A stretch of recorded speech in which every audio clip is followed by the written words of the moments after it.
I wonder, is this, okay, we're good to go. Sorry I'm late, 5 minutes. Good to see you. Good afternoon.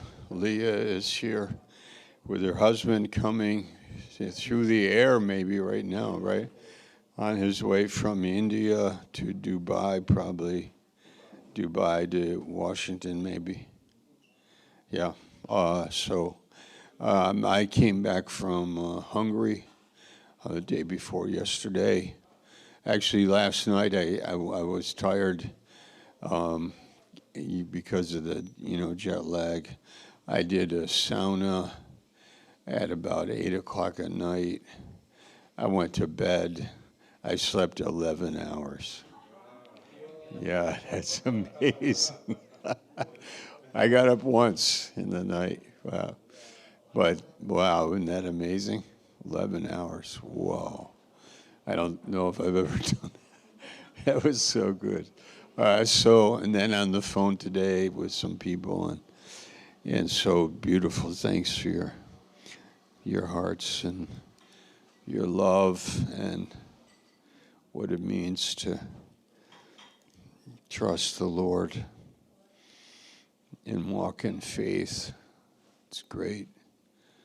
Grace is on us, really a lot of grace is on us for all that He has given every one of us, how much He has given us and how much He is for us.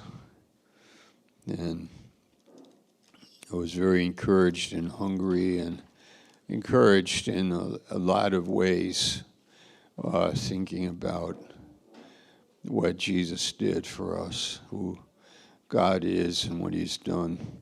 Let's turn to Ecclesiastes 11. I shared it in the morning on the morning devotional, and I love the book of Ecclesiastes so much. That big emptiness that the book is talking about, like 25 times under the sun. I think 40 times the word vanity. Hi, Tanya. Hey. These two themes, under the sun. Well, when you're under the sun, that means you're standing on the earth. Okay, you could have a orientation from the throne of God. That's one way you could look at life, from the throne of God. The other way is to look at earth, at life from under the sun, or from standing on the earth, which we all are doing. And when we are standing on the earth, like under the sun, we make observations about life. And we're trying to find, like, the real meaning of it. I know that's a loaded thought. I mean, concept, the meaning of life. Why are we here? And what's the real meaning of life? And that's the big question in the hearts of people. And from under the sun, we can't really find it. So that's chapter 8 and verse 17.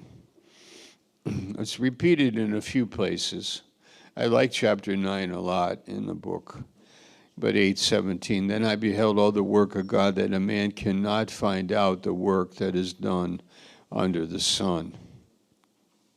And when you are like in a historian, not in a scholarly sense, but just in a general way of looking at history, you see the condition of life for people at different times in the centuries, 5th century, 9th century, 12th century, and so on. And when you look at the struggle of the human race to survive and to make a living and to avoid the tragic things in life, which is really what man wants to do, like he wants to avoid the poverty, disease, death. He wants to avoid war, tragedy, cataclysmic things. But then we see it happens anyway. Tragedy is written in, we could say, in life, the DNA of life. like tragedy, because death is tragic, and death happens to everybody. And we don't know why, because we can't get used to death. Everything in us is saying we shouldn't die. We should live, but we die, and that's because of sin. Yeah, the Bible tells us why. But it still doesn't address the issue of victory over the tragedy. Like, where is the victory over the tragedy? And that's, of course, Christ. Christ is the victor over life, under the sun, the vanity of life. And so when we look at it without Christ, chapter 8, verse 17, it says, we cannot find out the work that is done under the sun, because though a man labors to seek it out, yet he shall not find it. Yea, farther, though a wise man thinks he knows it. Now, I applied that verse to myself. Like, let's say you are a wise man, or I am a wise man, and we think we know it. We know Christ. We do know him. But you could also be a Christian that you think you know, but actually maybe you don't know. That's 1 Corinthians 8:2. Even a Christian, a wise Christian, might think he knows. And on an academic level, we know Christ is the answer. But to have it in my heart also is another thing. That actually, do I know actually that Christ is the victor over the tragedy of life? Do I know that Christ is the answer to the meaninglessness of life? Many Christians, they think they know, but actually do they? You know, I mean, that's a good question for me and for all of us. I think it's good to say, yeah, theologically I know, but in my life do I really know? And we have met Christians, very humble, simple people that actually do know, and they do know it. You know, it's like beautiful. I think Al Turmel knew it, who passed away and went to be with the Lord, and we have his service this Sunday. And many other like humble Christians who may not on an academic level know how to say all of this, but they knew in their heart and had a victory that was in their heart about life. And it wasn't leaving them under the sun. It was actually promoting them to, in this lifetime, the throne room. We call it the throne room, or the Bible speaks from the throne, or we can call it the secret place of the Most High. And that was one of our messages in Hungary, I think it was Sunday afternoon, that you and I as believers have to have a secret place of God, with God, a secret place where we really escape. It's called a refuge. It's a hiding place. It's where the covering, almost, I think Ula knows Hungarian, so I think Arnek, is it Arnek is a shadow?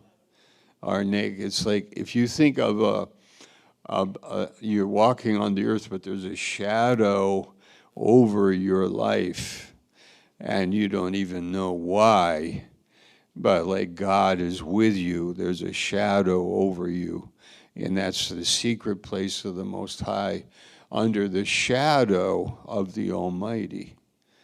And that kind of word picture is fascinating, because why did Al Turmel, if we wanted to use him in his 90s, with such a sweet spirit and a humble heart and the knowledge of God, was there something about his life that God was honoring him? You know, God knows, and in heaven it will be seen. And it's the same for you. I want to encourage you, because I really believe that you know what I'm saying. And when I'm sad by all the people that are walking on the earth that don't know that actually there's something better for them.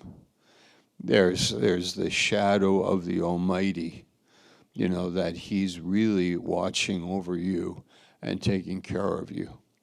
I read in the Gospels, Jesus said, if you will deny me before men, I will deny you before the angels. Then I was thinking about the persecuted people in Nigeria who are being slaughtered like villages, raided by Islamic terrorists who slaughter a whole village. And these Christians who do not deny the Lord, but the shadow of the Almighty is over them, and they have dying grace. There's a plan that God has. There's a way that He has. It was, it's just something that I wanted to bring to your attention here. Okay, verse 17. Yea, though a man labors to seek it out, yet he shall not find it. So how can you find it? It's in Job 28.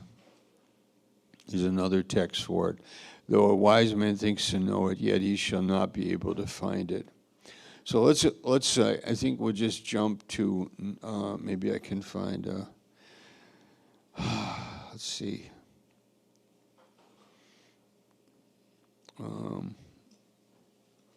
Chapter 9.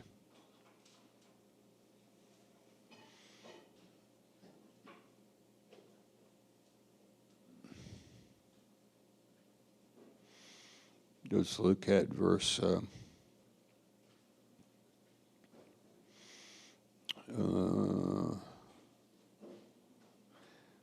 11. I returned and saw under the sun that the race is not to the swift. Okay, let's break that down for a minute. Race is not to the swift. What's the Greek fable, Aesop's fable about that? Anybody remember? Race is not, the tortoise and the hare. And they start out on the race. The hare has a lot of confidence about beating the tortoise, but who wins? The tortoise, yeah. I might believe that it'll go this way, but it may not go that way. I might have a lot of confidence about it, but it may go this way, but it's up to God. If I live and I win the race, that's up to God, So, but man left to himself can say these things. Look at verse 11 again. It says, nor the battle to the strong. Of course, we believe the strong will win the battle, but not necessarily. Neither bread to the wise. You think a wise man, and when I read this text, I think of being in third grade. In third grade, for some reason, I entered the classroom, and I go through the school year in the third grade, and I start to size up my colleagues, my classmates.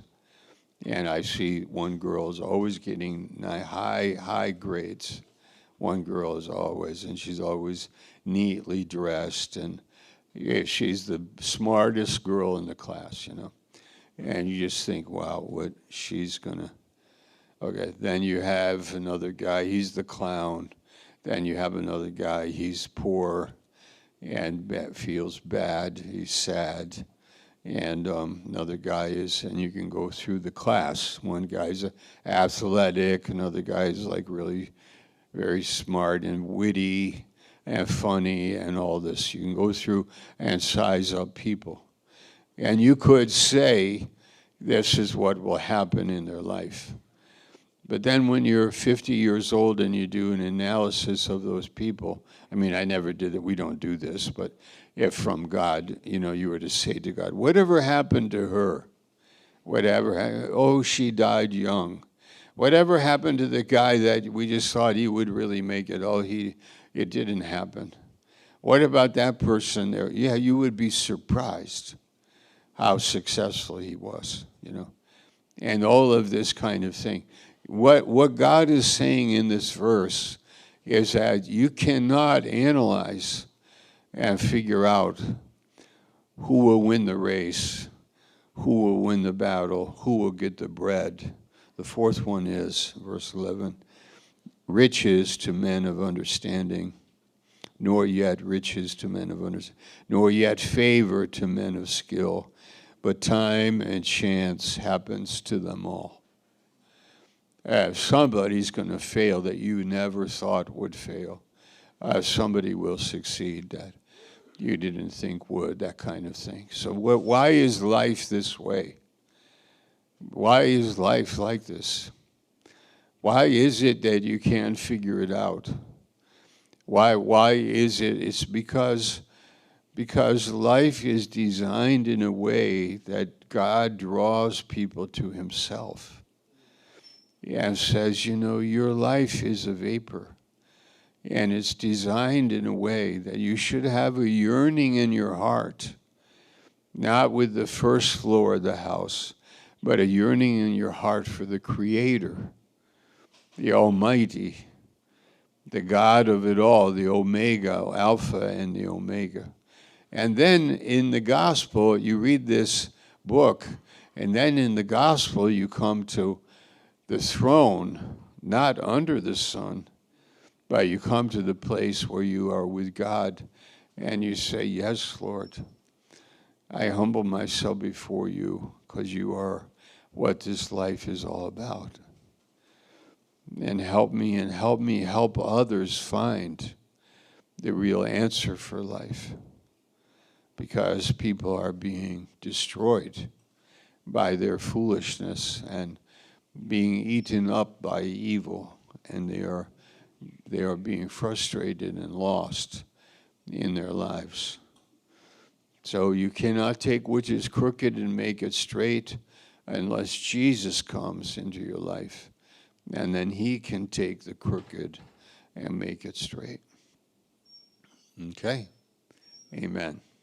Lord, thank you for this meditation today, and use it in our hearts, we pray.